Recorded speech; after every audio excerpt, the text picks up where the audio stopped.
नमस्कार, आप सुन रहे हैं सूचना एवं प्रसारण मंत्रालय का साप्ताहिक पॉडकास्ट। हमारा यह एपिसोड सेना दिवस पर केंद्रित है। जैसा कि आप सब जानते हैं कि सेना दिवस प्रत्येक वर्ष 15 जनवरी को मनाया जाता है, पर क्या आप जानते हैं कि आखिर ये दिन इतना महत्वपूर्ण क्यों है? तो बिना देर किए शुरू करते हैं आज के विषय पर आधारित हमारा यह पॉडकास्ट। दृढ़ता, शौर्य, पराक्रम और बलिदान, ये शब्द भारतीय सेना की पहचान है।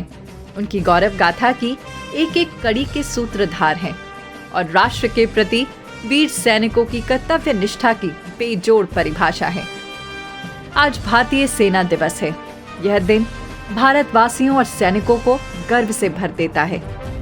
ये बात साल 1947 की है, जब हमें आजादी तो मिल गई थी, लेकिन सेना की कमान उस वक्त भी एक अंग्रेज जनरल के पास थी।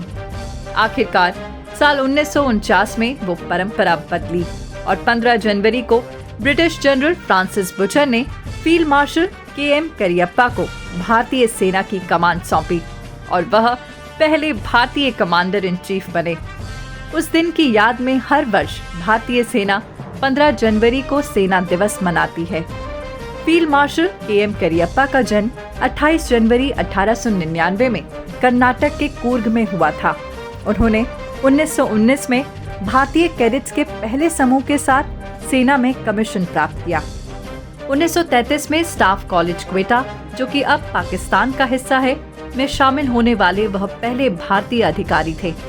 1942 में फील्ड मार्शल करियप्पा ने लेफ्टिनेंट कर्नल के पद पर रहते हुए 7वीं राजपूत मशीन गन बटालियन की शुरुआत की। 1946 में वो ब्रिगेडियर के रूप में यूनाइटेड किंगडम में बहुप्रतिष्ठित इंपीरियल कॉलेज में शामिल हुए।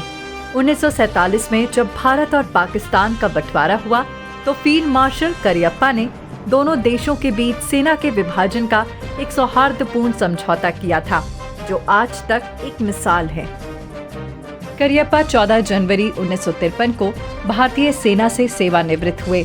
खास बात यह है कि फील्ड मार्शल के.एम. करियप्पा के रिटायरमेंट के दिन 14 जनवरी को हर साल भारतीय सेना आर्मी वेटरन्स डे भी मनाती है। बाद में उन्होंने 1956 तक ऑस्ट्रेलिया और न्यूजीलैंड में भारत के उच्चायुक्त के रूप में भी काम किया। भारत सरकार ने उनके बेहतरीन योगदान को सलाम करते हुए उन्हें 28 अप्रैल 1986 में फील्ड मार्शल के पद से सम्मानित किया। 1949 से लेकर आज तक भारतीय सेना ने अपने पराक्रम से राष्ट्र रक्षा तो की ही है, साथ ही विभिन्न देशों में संयुक्त राष्ट्र की शांति सेना के रूप में नागरिकों की सुरक्षा करते हुए वसुधैव कुटुंबकम की भावना को मजबूत किया है। भारतीय सेना के साहस और पराक्रम से पूरी दुनिया परिचित है, जिसकी भारत के जाबाजों ने विशेष अभियानों से अमिट छाप छोड़ी है।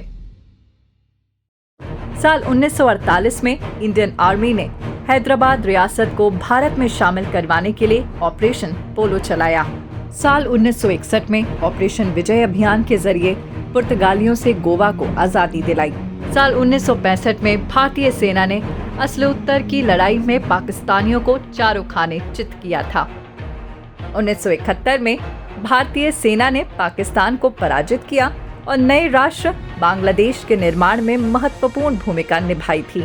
हमारी सेना ने साल 1984 में ऑपरेशन मेघदूत के जरिए सियाचिन ग्लेशियर पर रणनीतिक पकड़ को मजबूत किया।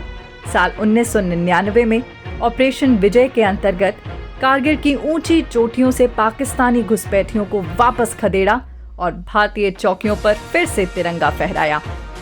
इतना ही नहीं, भारतीय सेना ने 2015 में नेपाल में भूकंप की त्रासदी के बाद ऑपरेशन मैत्री चलाकर राहत कार्य को अंजाम भी दिया। हमारी सेना ने हर कदम पर देश और नागरिकों की रक्षा के लिए हर संभव प्रयास किया है। भारतीय सेना का अनुशासन पूरी दुनिया में एक मिसाल है।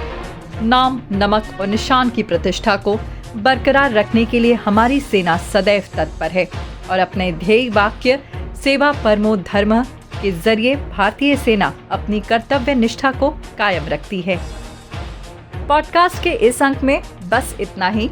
अगले सप्ताह हम फिर मिलेंगे एक नए विषय पर एक नए पॉडकास्ट के साथ। जय हिंद।